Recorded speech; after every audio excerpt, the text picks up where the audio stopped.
so let's move on to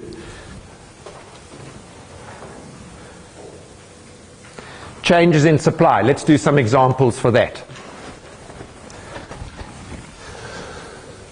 Right, so an example, we have our market for tomatoes.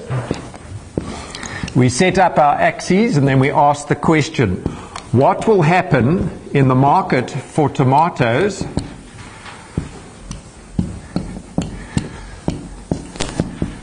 if technology and the way we grow tomatoes suddenly improves?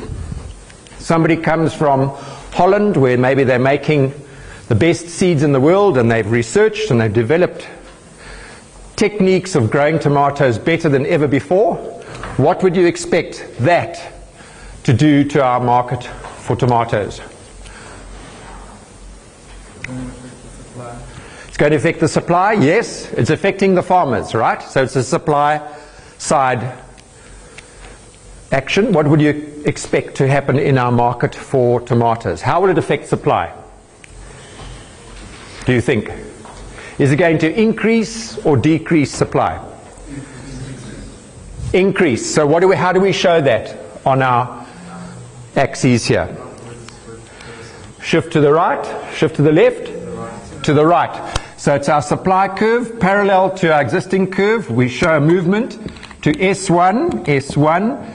Indicate with your arrow both sides, top and bottom, a shift to the right. So, what are we looking for now? We're looking for the impact on price and quantity of a shift to the right, an increase in supply in our market for tomatoes. What is the effect on price and quantity? New supply curve, existing demand curve, new position of equilibrium at E2. Q2, the quantity has gone up and our price to P2 has gone down. Interesting.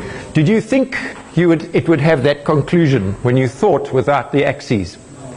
It's very dangerous to try and predict thinking all the moves in your head. So I always advise you to use the paper in the left-hand side of your, let's say, your exam book, if you're sitting in an exam, and do create the axes and then ask the question. Supply increase, where's the new equilibrium position? P down, Q increased, and there you have it. No risks.